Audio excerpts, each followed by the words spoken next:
Gold, trusted gold buyers. మీరు తాకట్టు పెట్టిన బంగారాన్ని విడిపించి ఈ రోజు ఉన్న మార్కెట్ ధరకు కొనబడను.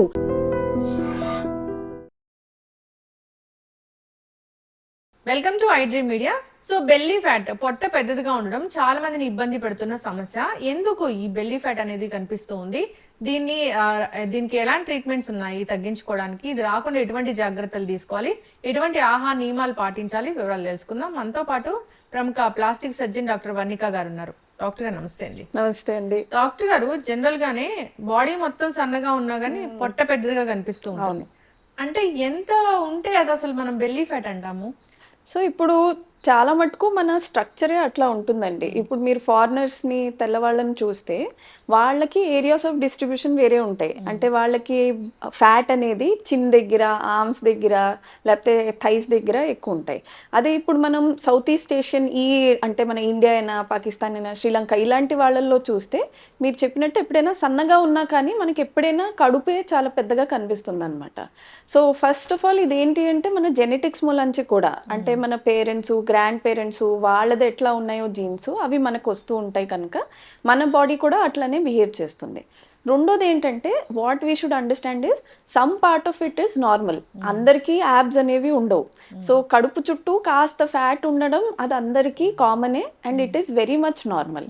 ఆ ఫ్యాట్ ఎందుకు ఇంపార్టెంట్ అంటే ఇప్పుడు మన బాడీలో ఉన్న ఆర్గన్స్ మెయిన్గా కడుపు చుట్టూనే ఉంటాయి. సో ఇప్పుడు మన స్టమక్ అయినా కానీ, గర్భసంచీలైనా కానీ, కిడ్నీస్ ఇవన్నీ కూడా అక్కడ ఉంటాయి కనుక వాటి చుట్టూ ఒక లేయర్ ఆఫ్ ఫ్యాట్ ఉంటుందన్నమాట. దాన్ని మనం విసరల్ ఫ్యాట్ అంటారు. అదే కాకుండా మన స్కిన్ కిందే ఒక ఫ్యాట్ ఉంటుంది, దాన్ని సబ్క్యూటేనియస్ ఫ్యాట్ ఉంటారు. సో ఇది మన బాడీ ప్రపోర్షన్లో జనరల్గా ఒక 10 to 15% వరకు ఉంది అంటే మన బాడీ నార్మల్గా కనిపిస్తుంది. అది 20-25% పైన వస్తున్నప్పుడు మనకి కడుపు పెద్దగా కనిపించడము, లేదు అంటే సిలిండర్ లాగా సరౌండింగ్ ఏరియాస్ అన్నిట్లో ఫ్యాట్ ఉండడము అట్లా వస్తుంది అనమాట. ఓకే, ఇప్పుడు చాలా పొట్ట పెద్దదిగా ఉంది, బాగా బెల్లీ ఫ్యాట్ ఉంది అన్నప్పుడు అంటే దాన్ని తగ్గించుకోవడం ఎందుకు అంత టఫ్ జాబ్ అయిపోయింది, చాలా డైట్స్ చేసినా కానీ? సో దీంట్లో మనం అర్థం చేసుకోవాల్సింది ఏంటంటే ఈ ఫ్యాట్ మన బాడీలో ఉన్న వేరే ఏరియాస్ ఫ్యాట్ నుంచి చాలా డిఫరెంట్ అండి. సో దీన్ని హార్మోన్ రెసిస్టెంట్ ఫ్యాట్ అన్నట్టు అంటామన్నమాట. అంటే ఏంటి, మనం ఎంత డైట్ చేసినా, ఎంత ఎక్సర్సైజ్ చేసినా ఇవి అంత తొందరగా కరగవు. ఇప్పుడు ఫర్ ఎగ్జాంపుల్ ఎవరైనా ఒక 5 కిలోలు తగ్గారనుకోండి, ఫస్ట్ ఇంపార్టెంట్గా వాళ్ళకి హ్యాండ్స్, ఫేస్ చిన్నగా అయిపోతాయి. కానీ కడుపు తగ్గడం చాలా it is very difficult because ఆ ఫ్యాట్ మాలిక్యూల్ సైజ్ ఏదైతే ఉంటుందో అది అంతే ఉంటుంది. ఒక మహా అయితే 10% తగ్గుతుందేమో, కానీ దానికంటే అది తగ్గదు.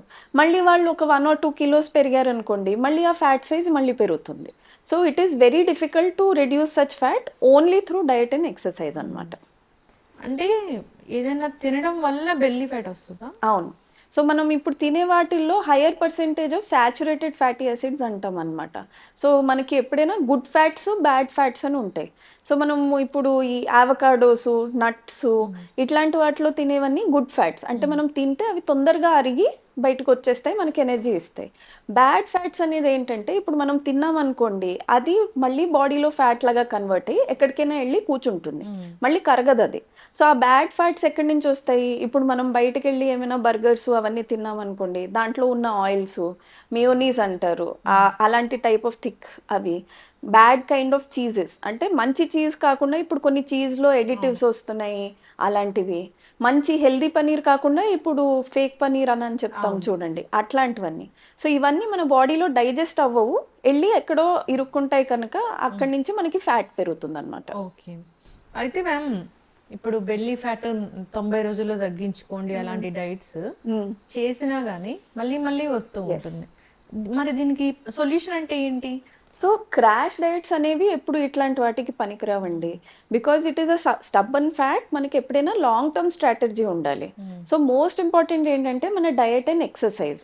డయట్ అండ్ ఎక్సర్సైజ్తో మీరు ఒక 60 to 70% వరకు దాన్ని తగ్గించుకోగలుగుతారు. కానీ ఎవరికైనా నేను చెప్పినట్టు ఒక 20% body fat are 30% body fat అట్లా ఆ రేంజ్లో ఉన్నారనుకోండి, వాళ్ళకి ఓన్లీ ఎక్సర్సైజ్ అండ్ డయట్తో సరిపోదు. అప్పుడు అలాంటి persons they have to look for ఏమైనా సర్జికల్ ఇంటర్వెన్షన్ అయినా, లేకపోతే నాన్ సర్జికల్ ఇంటర్వెన్షన్స్ అయినా వాళ్ళు చూసుకోవాల్సి వస్తుంది అనమాట. అంటే ఎలాంటి ట్రీట్మెంట్స్ ఉన్నాయి? సర్జికల్ అంటే పొట్ట మొత్తం అదంతా కోసేసి అలా చేస్తారా? సో ఇప్పుడు చాలా నాన్ ఇన్వేజివ్ వచ్చేసాయండి. అంటే ఎంత చిన్న చిన్న హోల్స్ నుంచి చేస్తున్నాము అంటే అక్కడ స్కార్ కూడా అనేది అంత తెలీదు పేషెంట్స్కి. లేదు అంటే మనం చేసే ఆ కట్స్ అన్నీ కూడా మన ప్యాంటీ లైన్స్లోనో లేకపోతే ఎక్కడో వి హైడ్ ఇట్ సో దట్ పేషెంట్కి అసలు కనిపించవు అవి. ఇలాంటి వాటిలో ఏం చేస్తామంటే ఒక చిన్న హోల్ నుంచి ఫ్యాట్ తీసేయడానికి ఉంటుంది. లేదు అంటే మనం ఎక్సెసివ్గా ఫ్యాట్ ఎక్కడుందంటే కొంతమందికి ఓన్లీ సైడ్స్లో ఫ్యాట్ ఉంటుంది, లేదంటే ఉత్తి బెల్లీ బటన్ కింద ఉంటుంది. అలాంటి వాళ్ళకి చిన్న చిన్న ఏరియాస్లో ఉన్న వాటికి ఫ్యాట్ కరిగే ఇంజెక్షన్స్ ఉంటాయి. అదే కాకుండా కొంతమందికి ఎట్లా ఉంటుంది అంటే ఫ్యాట్తో పాటు స్కిన్ కూడా చాలా లూజ్ అయిపోతుంది. అంటే ప్రెగ్నెంట్ వాళ్ళైనా కానీ, లేదంటే చాలా ఓల్డ్ మేల్స్ ఉంటారు చూడండి 40-50, అలాంటి వాళ్ళల్లో కూడా స్కిన్ కూడా చాలా లూజ్ అయిపోతుంది.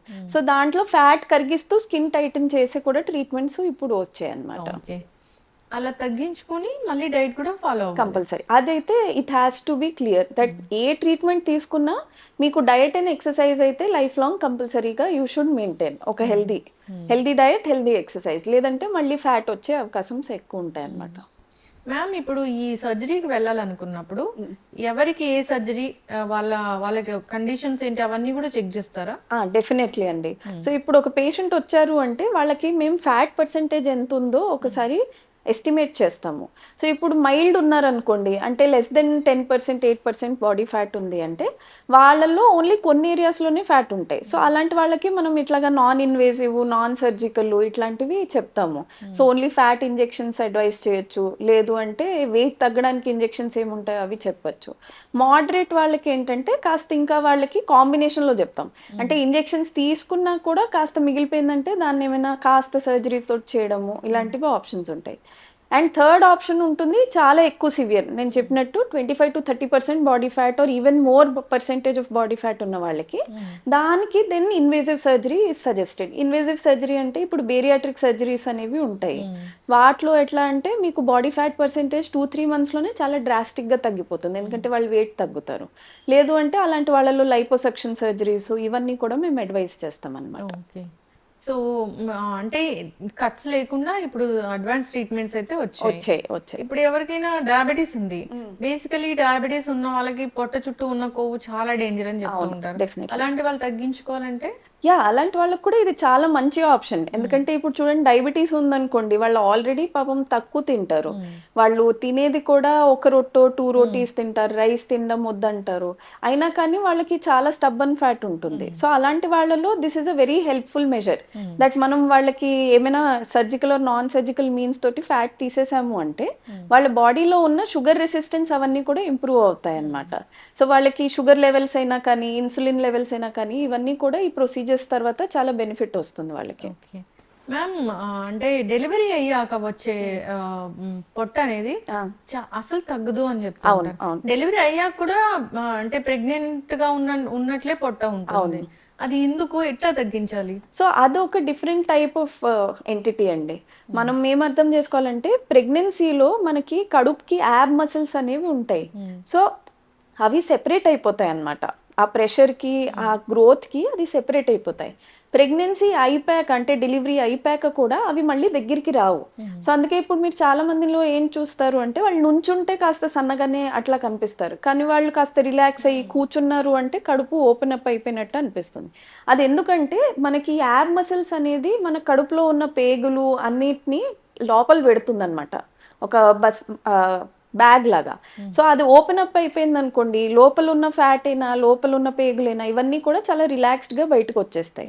సో అలాంటి వాళ్ళలో ఉత్తి ఫ్యాట్ లూజ్ కిన్నే కాకుండా మసిల్ ప్రాబ్లం కూడా ఉంటుంది. అందుకే ఫస్ట్ అలాంటి వాళ్ళు ఎవరైనా వచ్చారు అంటే జస్ట్ ఓన్లీ ఇంజెక్షన్స్ తోటో లైపోసక్షన్స్ తోటో వాళ్ళకి కుదరదు, వాళ్ళకి టమీ టక్ అనేది అందుకే చెప్తాం. ఎందుకంటే ఆ సర్జరీలో మసిల్స్ కూడా మనం రిపేర్ చేయాలి, మసిల్ ని మొత్తం దగ్గరికి తెచ్చి ఎక్సెస్ ఫ్యాట్ తీస్తే అప్పుడే వాళ్ళకి ఏమైనా రిజల్ట్ వస్తుంది.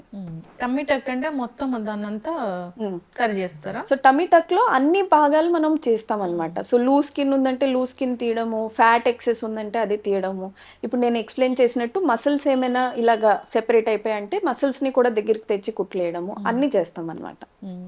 అంటే ఒక్కొక్కసారి ఇలాంటి ట్రీట్మెంట్స్ అన్ని వింటే అమ్మో ఈ ట్రీట్మెంట్ చేయించుకోవాలా, అంటే మళ్ళీ ఆ రక్తనాళాలు ఉంటాయి, ఫ్యాట్ ఉంటుంది, ఆ స్కిన్ ఉంటుంది, అదంతా సరైవుతుందా అనేది ఒక డౌట్ వస్తూ ఉంటుంది.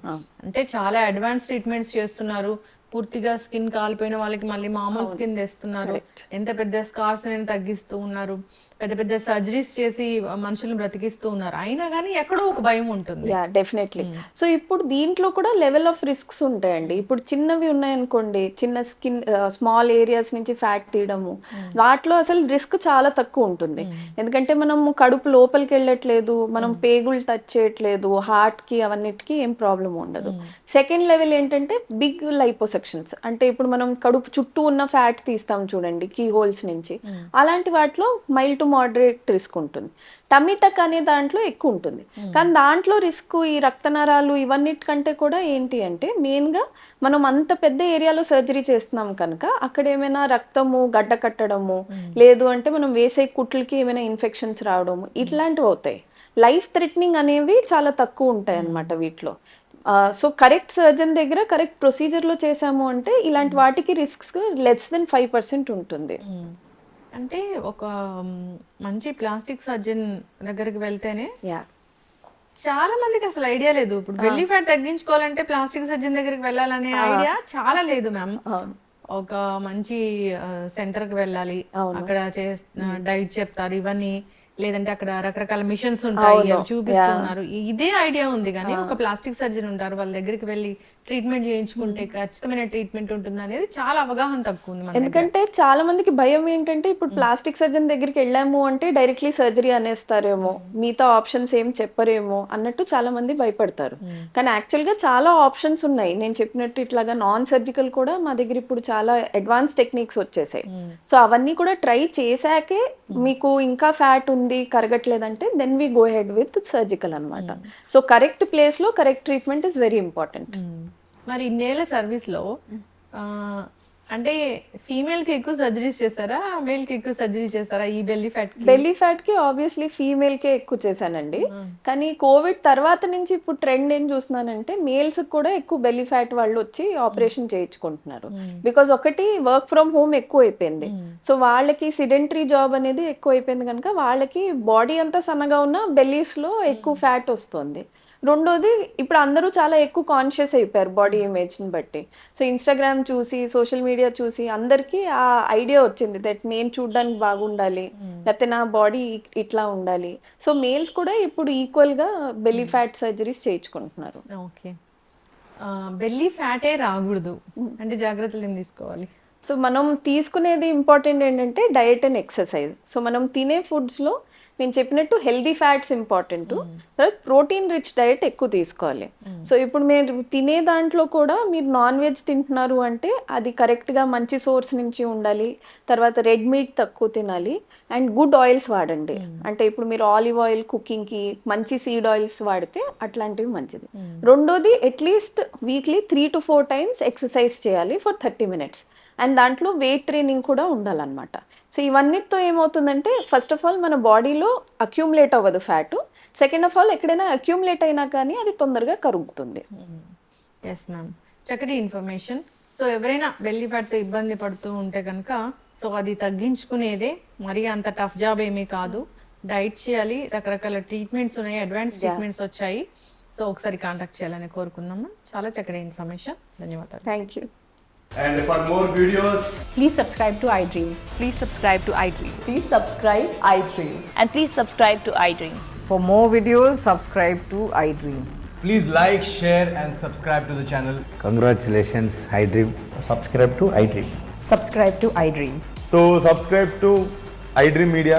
iDream ki iDream team andarki huge congratulations. Please subscribe iDream Media. Please subscribe to iDream. Subscribe iDream. Please subscribe to iDream. iDream అంటే నా కళల ఛానల్ సబ్స్క్రైబ్ చేసుకున్న నోరు తిరుగుతలేదు, మీరైతే గంట గుర్తు కొట్టండి. For more such videos, please subscribe to iDream. Subscribe to iDream. Please subscribe to iDream. Please subscribe iDream Media. Please do subscribe to iDream. Please subscribe to iDream Media. For best entertainment and information, please subscribe iDream. And don't forget to subscribe to iDream.